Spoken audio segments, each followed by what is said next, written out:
mapejat de la xarxa de talent, de la xarxa urbanística, de la xarxa de coneixement d'indústria, i vam fer un clustering geogràfic d'aquests 5 corredors que ens deien el Francesc i els membres del seu equip, quina era l'estructura interna. I el que vam veure, a través d'analitzar amb el nostre algoritme de Machine Learning, és que hi havia 25 clústers que tenen una demografia similar, una concentració d'indústria similar, un coneixement similar i una manera d'operar similar, si voleu, una identitat cultural també similar. Són aquestes 25 comunitats que veiem aquí, repartides des del Barcelonès, el Baix Llobregat, els dos Vallesos, etc. Què és interessant aquí? Doncs que podem començar, amb l'anàlisi que hem fet previ de tot el territori dels Estats Units, a comparar i a veure quin és el resultat que estan donant aquestes comunitats. Si ho posem en referència amb els 5 clústers, tipus de clúster que el Jeremy descrivia en funció de quina és la institució que els promou, el que veiem és que, evidentment, a Catalunya està abrumadorament dominat per el clúster industrial. 19 dels 25 correspon a aquesta categoria.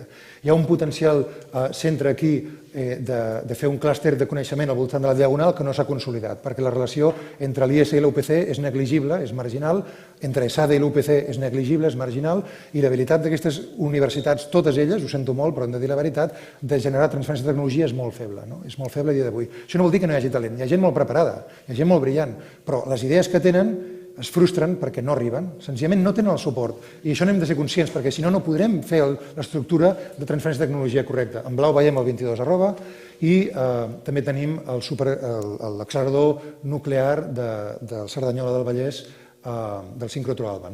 Després podem comparar quina és l'estructura interna pel que fa a les 3 fases de la innovació.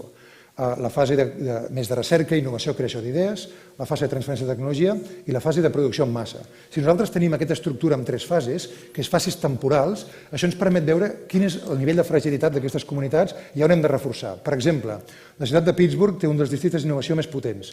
Fa 20 anys la ciutat de Pittsburgh era una ciutat amb pura bancarrota. Pura bancarrota. És una ciutat que en els anys 80 i 90, una ciutat d'1 milió d'habitants, va perdre 400.000 habitants.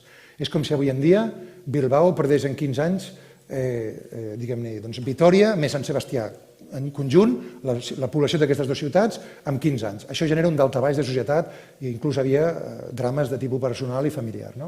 Què succeeix? Ells van fer un esforç col·lectiu, l'alcalde Murphy, les dues grans universitats, Carnegie Mellon i la Universitat de Pittsburgh, el món dels sindicats, el món de l'empresa i la societat civil per posar-se d'acord i fer una estructura de futur.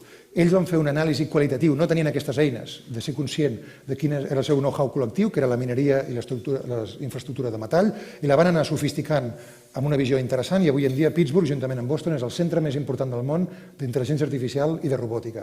En 25 anys, cosa que no és qualsevol cosa. Després podem fer una anàlisi de les necessitats d'aquestes diferents comunitats pel que fa a transferència de tecnologia, inversió urbanística i de qualitat urbana, serveis urbans, etc. Després, quin tipus d'intervencions hauríem de fer en diferents zones amb aquesta línia. També ens preguntaven quin era el nivell de maduresa, una pregunta molt important que ens deien el Francesc i el seu equip, i hem pogut categoritzar amb 5 nivells de maduresa aquest col·lectiu per saber a quines són les zones més atractives on si haguéssim de triar un barri on s'ha de fer el nou districte, s'haurien de fer. Llavors una d'elles, per exemple, seria el candidat, que és les 3 Xemeneies, on s'hi poden fer coses molt interessants. I finalment hi ha un vídeo breu on expliquem una primera eina que hem fet d'anàlisi de ciutats i de territoris, en el cas de Catalunya, on veureu, i de l'àrea metropolitana de Barcelona en particular, tot i que es pot extrapolar a qualsevol regió del territori que vulgueu, on veureu de manera interactiva aquestes eines que hem dissenyat es poden fer servir per les persones que es dediquen a la presa de decisions, a la priorització d'inversions, els dissenyadors que vulguin saber quines tipologies de disseny urbà són les més òptimes o quin tipus d'intervencions en el territori són més urgents quan les hem de comparar entre si. I ara veureu, per exemple, pel que fa al mapa de complexitat econòmica del cas de Catalunya, com podem fer zoom-in, zoom-out en un moment, de com podem veure les diferents zones i com aquesta és, per exemple, la distribució de complexitat econòmica de Catalunya.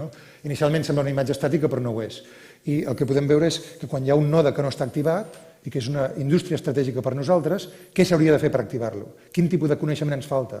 I, per tant, aquesta pregunta que tanta gent es fa, que és el upskilling i reskilling, que és com reeducar, no en sentit de camp de concentració que deien els nazis, sinó reeducar de proveir de models de formació acadèmica, però també professional per col·lectius amplis de la societat que donin resposta a aquest gap, a aquest forat que hi ha entre el know-how que tenim i el que hauríem de tenir per poder crear aquests nous sectors d'indústria.